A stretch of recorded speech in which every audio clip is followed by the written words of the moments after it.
How's it going, everybody? Welcome back to my YouTube channel, and for those of you who are new, welcome and thank you for clicking on this video. I really hope you enjoy it, and please consider hitting the like button. Today I will be continuing my countdown of all the Jurassic Park and Jurassic World movies leading up to Jurassic World Dominion with a review of Jurassic World. Let's get into it. Jurassic World came out in 2015 and is directed by Colin Trevaro and stars Chris Pratt and Bryce Dallas Howard. To me, Jurassic World is a good, fun popcorn movie. And to me, popcorn movies are just the movies that you go to just have a good time. They don't really break any new ground. They don't really have a lot of depth to them. They're just meant to have fun and entertain. And there's nothing wrong with that. And to me, Jurassic World is exactly that. The first Jurassic Park movie is definitely a blockbuster movie, which is sort of what I refer to as the popcorn movies. But it has a lot of depth to it and it's breaking new ground. Jurassic World is not. It's just a fun movie where you can shove popcorn into your face and have a good time. And like I said, there's nothing wrong with that. I have some issues with this movie, but overall it's a fun ride. So in this movie, what used to be Jurassic Park is now Jurassic World and is a fully operational park open to the public. Now that's one of my problems with this movie is after the events of the original Jurassic Park trilogy, I just don't buy that they would go ahead again and actually move forward with this park. That is one of my issues with this, but the park itself looks really cool. Like, it looks like a place I'd want to go to. So in this movie, the scientists of Jurassic World decided to create a hybrid dinosaur to get people's attention back at the park and get people coming back. So they create the Indominus Rex. Now this is a cool looking dinosaur, and one thing I really liked about the Indominus Rex, at least some of the scenes that it was in, is that they were quite suspenseful.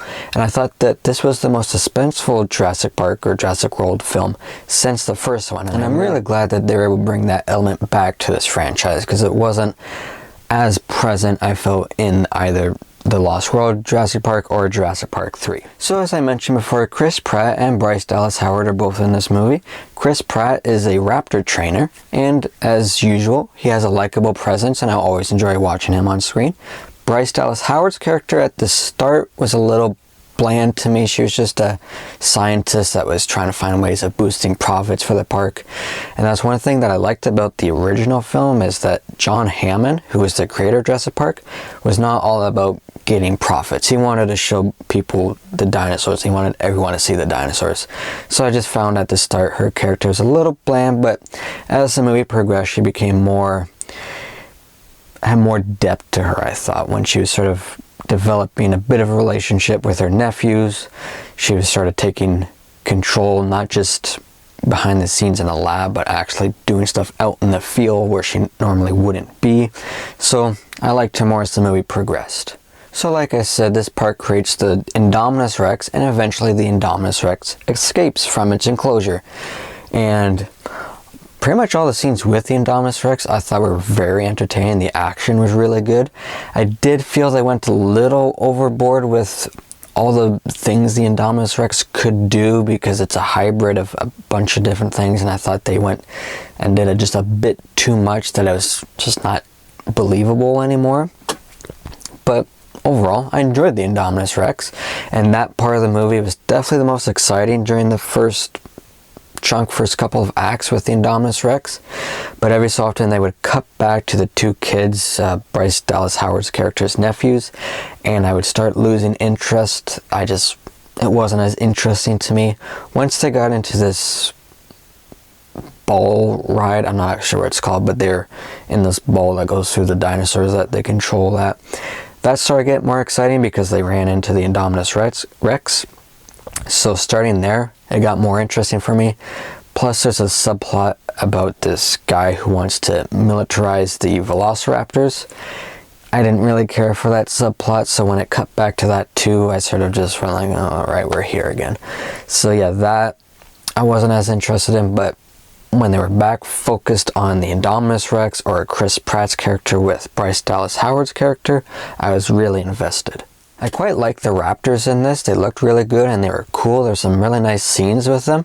And I like how Chris Pratt is like a raptor trainer and he has a relationship with the raptors. So he's able to not control them, but have some control, but only to a point. Like, you have to be careful with them, and they could easily turn on him, which is some stuff that does happen with that and with the Indominus Rex because it's part raptor. Now the final battle in this movie I think was meant to be a big crowd-pleasing moment, which I think it was for a lot of people, but it wasn't quite there for me.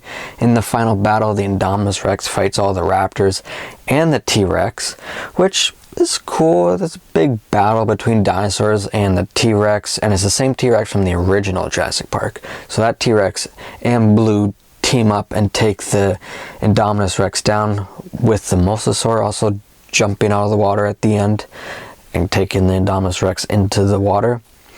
That kind of lost me a bit, because if you saw my other videos, you know I said the first Jurassic Park movie felt really grounded and believable, and that scene in Jurassic World with all those dinosaurs teaming up against the Indominus Rex is sort of like, it lost me. I mean, that's the same T-Rex that killed and I think ate 2 velociraptors in the first Jurassic Park is teaming up with this velociraptor. I just couldn't. I'm like, it's kind of cool, but you lost me. Also, I would have to say, it's weird. The T-Rex in this is all CGI, and you know, modern day CGI is usually pretty good. And it wasn't that it was bad, but in the originals, they use a lot of animatronics, and I don't think they use any animatronics on the T-Rex in this one. But I thought the T-Rex looked better in the original movies, partly because of the animatronics.